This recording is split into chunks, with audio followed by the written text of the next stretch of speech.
The 2024 remake of The Crow has drawn a lot of controversy ahead of its release, but footage shown at CinemaCon has eased some of the biggest concerns about it.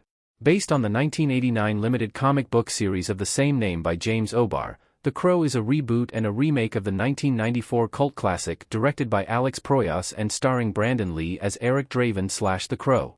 The 2024 remake is directed by Rupert Sanders and stars Bill Skarsgård as Eric Draven, though a different version from Brandon Lee's. The Crow remake took the premise of the 1994 version with notable changes to modernize it, which have already divided the audience.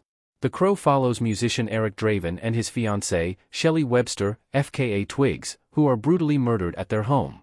Some time later, Eric is brought back to life to avenge his and Shelley's death, taking him on a violent revenge mission against his and Shelley's murderers. The first trailer for The Crow was heavily criticized for the changes made to the movie's visual style and Eric's design, but recently revealed footage might ease those concerns a little bit.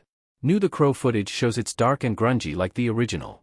The Crow remake seems to be channeling the tone of the 1994 movie. The Crow remake has faced controversy since its announcement, mostly due to the cult status of the 1994 movie and the tragedy of Brandon Lee's death, and it only got worse after the first looks at the movie were revealed. Skarsgård's Eric Draven look was heavily criticized as it's completely different from Lee's all-black and gothic look, and the addition of several tattoos all over his body, including his face, drew comparisons to Jared Leto's controversial Joker in Suicide Squad.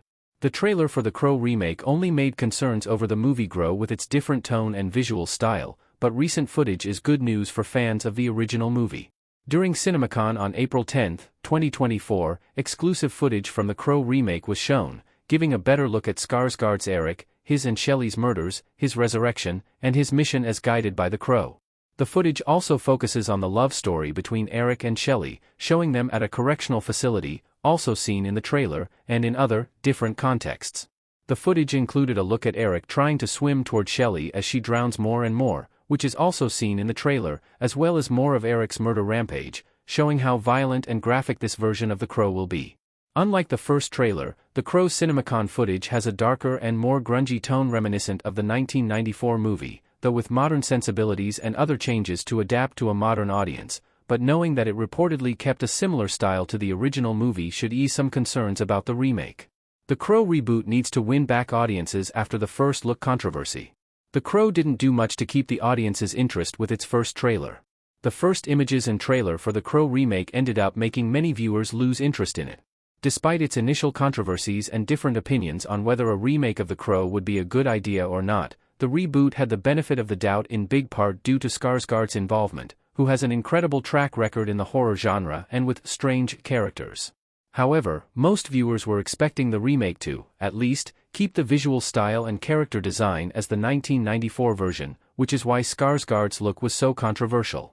The trailer only made it worse by showing changes to Eric and Shelley's story, Eric's resurrection, his Crow makeup, the villain, and more, drawing fans and potential viewers away.